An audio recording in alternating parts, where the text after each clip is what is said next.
So the Boss Waza Airs have given me some ideas about how we could achieve this sort of thing in basically, I think, any modeler.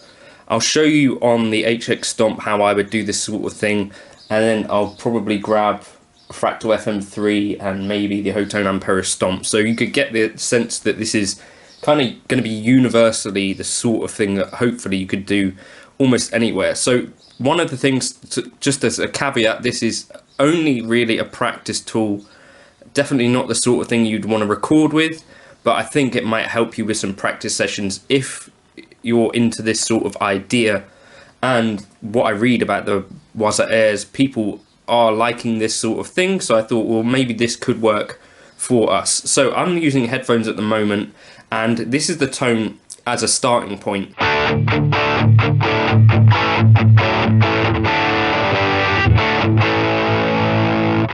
So it's like this distorted thing, right? So we've got a Diana drive with gain at 8, voice at 5.6, tone at 4.4, level at 4. Then we're going into the line 6 litigator with the drive at 6.3, bass at 4.4, mids at 6.3, treble at 7.3, presence at 0, channel volume at 7.5, master at 5, seg at 5, hum at 5, ripple at 3.8, and then the bias at 555. And we're going into the 1x12 US Deluxe. I'm using the 4038 ribbon mic. Now this is the mic in the Helix stock cabs with the very most bass, which I think can be a good thing for headphones, because one of the things that I find with headphones is that you necessarily find that there's possibly less bass than if you were hearing a real amp in the room. At the moment I've got the distance 1 inch away and low cut and high cut at default, reflections at 0, and that's all that's going on at the moment. So you can hear basically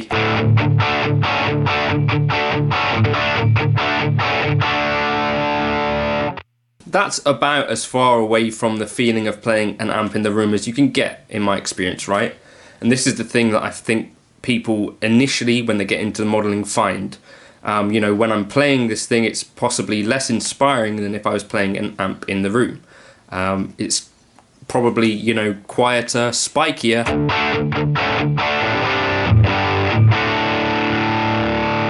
You know, as it is, that works quite nicely, and I'm used to this sort of thing, but I imagine if I came to this not being used to modeling, it might be a problem. Now, the most useful part of the Helix cab is the reflections for this. Now, if we put this all the way up, you'll hear what happens.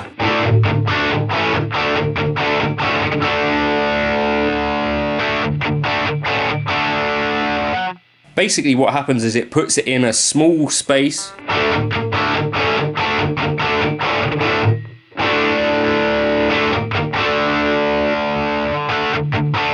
What you're doing effectively is blending in some kind of room sound around the microphone.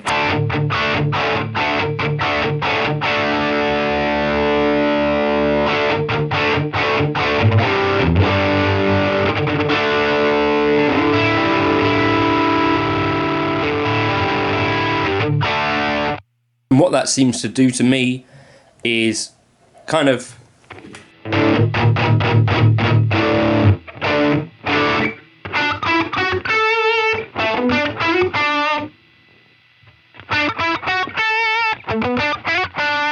really puts it in a bit of a space. Now, of course, it's only a mono effect, but that's one area that I would really look at. Once you've tried this 4038 ribbon mic, next try this reflections, and you can blend that into taste. I'm just trying to show you the extremes of what that control can do, but that's what it's doing. It's adding the reflections, so early reflections that you would get into the microphone from having a mic on a cab within a space. Now, this isn't necessarily a thing that you'd want extremely on recordings and stuff, but it is a thing that can give you some of that amp in a room thing.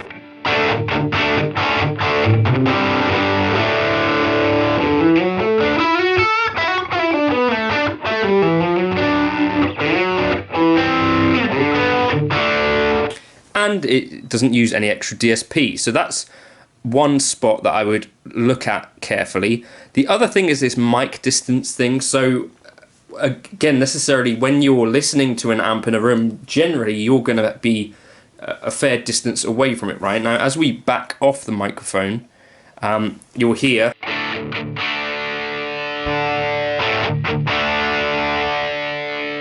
we get like less bass and it gets a bit quieter.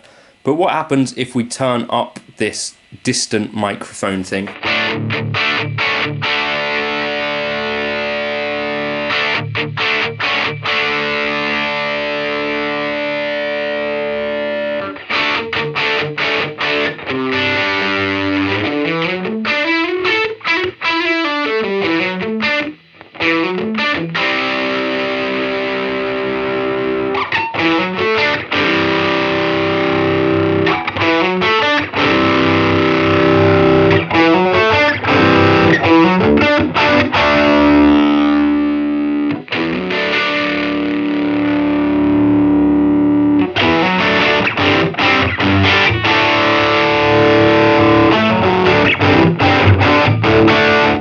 So we can move to like a foot away, right? 12 inches.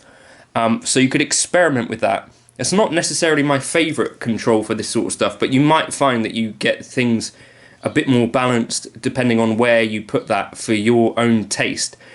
So just the distance, you know, you start to back off some bass and you maybe bring out a bit more of the mid-range, possibly.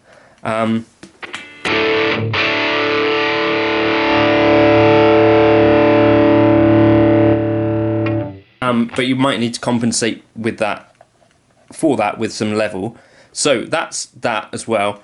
Then there's some other things that I think could be really useful. So the thing that I noticed, obviously the main kind of feature of the Boss Wazza Air is this kind of moving things around a stereo field with a gyro. Now, this is quite an interesting effect, and what I thought was we could do something like that in the HX Stomp with the stereo imager. And again, this might not be a thing that you use when you're recording, but if you were practicing and you wanted to get less ear fatigue or something like that without, you know, I don't know exactly why you might want this, but it's something to try. Stereo imager.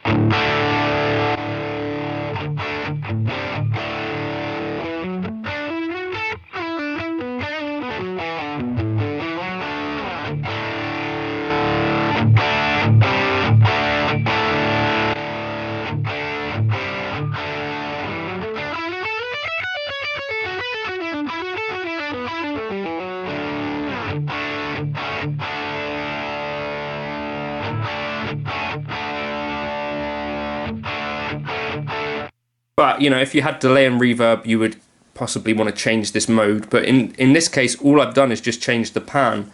So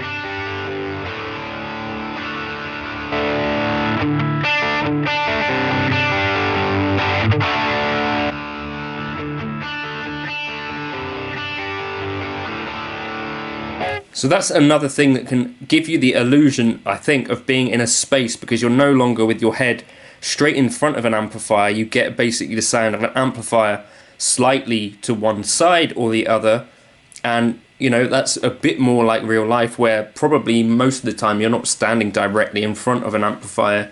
You might be standing a little bit to the side, a little bit to the left, but equally you also hear it in all kind of places across the stereo field. So that was the thinking with that.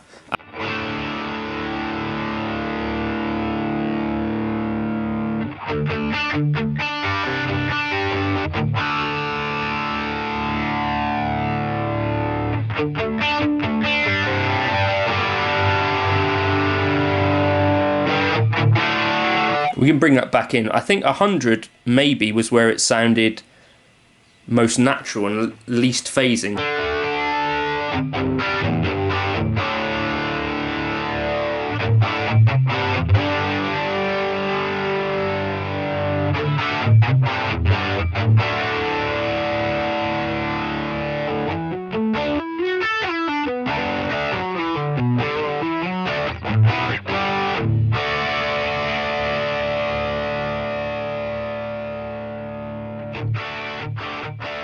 And if you go beyond that, you start to get some phasing-y stuff. So maybe 100 might be a good kind of natural-ish point, and, you know, pan it to one side or the other. And you could maybe change this pan during your session to kind of give your ears a rest, so you're not straight up the middle.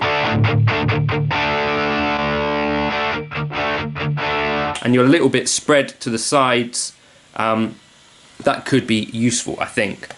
The very last kind of thing, I've done this in a video before, but there's a few options here. This tile reverb is a really good one. I'll just show you the difference.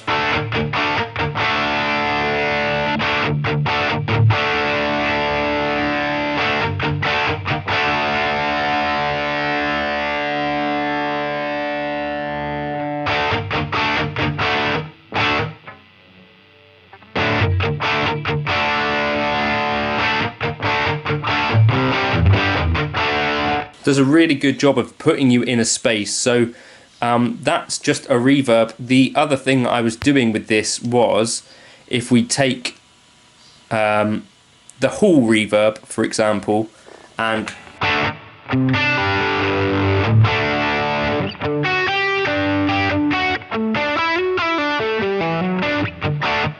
give it a bit of ambience, but if you mix this with the stereo imager,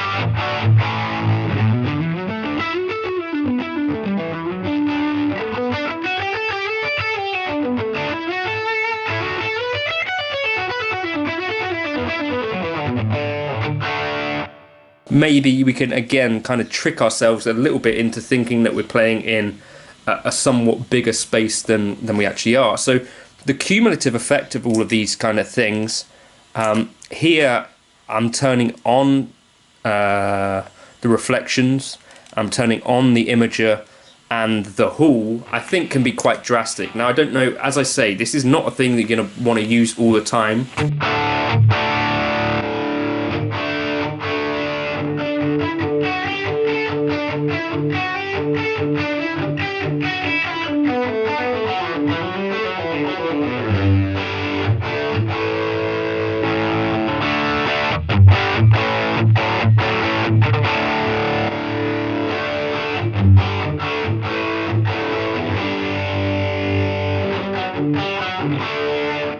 But, you know, the effect of that kind of stuff, this is with the mic further away, which I'm not sure that I prefer, because you lose quite a lot of bass.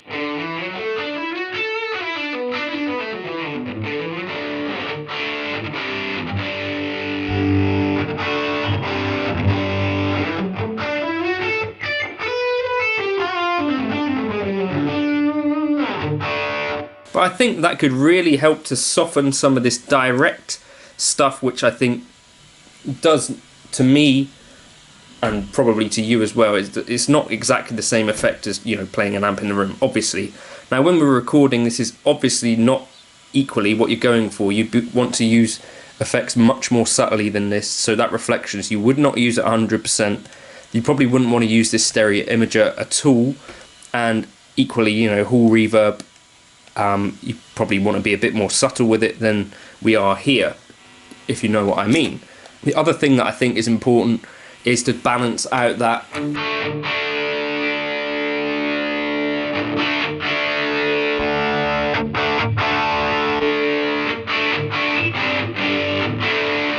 hall reverb. I'm using the level on that to kind of make up for the volume drop that we lose by moving the mic distance. But I think in the middle there,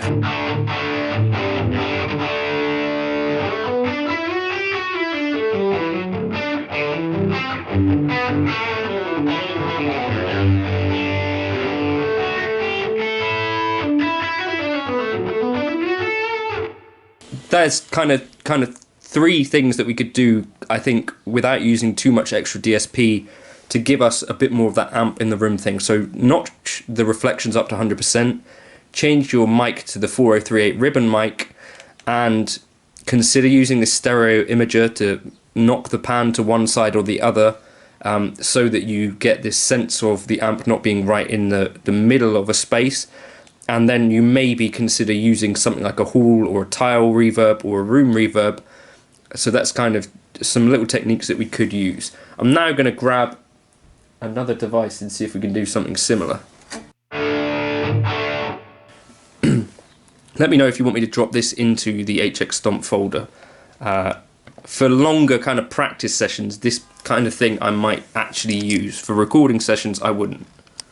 So say you got the Hotone Ampero here, same kind of things apply really. If I look in the cab block, we've got things like moving to the edge of our virtual cabinet would be what I'd recommend. Consider using the high cut, and then really key, instead of using large plate reverbs and stuff like that, I would be looking for some sort of room reverb. So we'll just get rid of this and instead use some sort of room reverb, like a studio or something like that.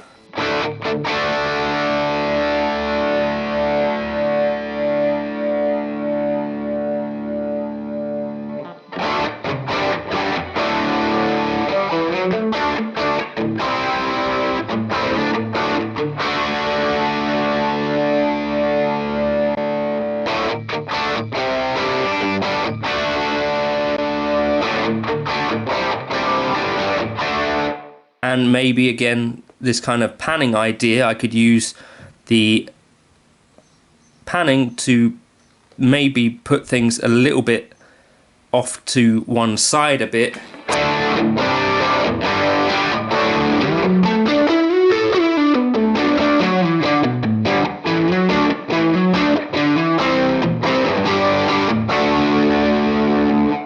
And maybe we'd even set this mix a bit higher than usual, just to get more of the room sound.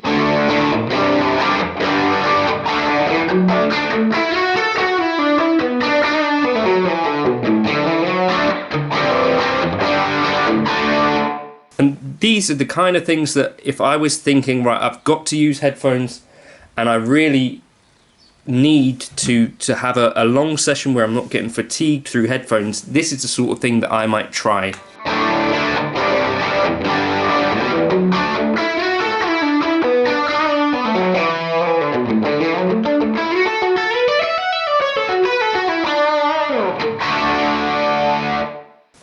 What else have we got? So give some of those things a try. Again, leave some comments below if you've got other tips for this kind of thing that you found work for you to get through longer sessions with headphones, in a way that makes you not want to throw the guitar away or your headphones away. I'll catch you in another video soon. Hopefully that was vaguely helpful.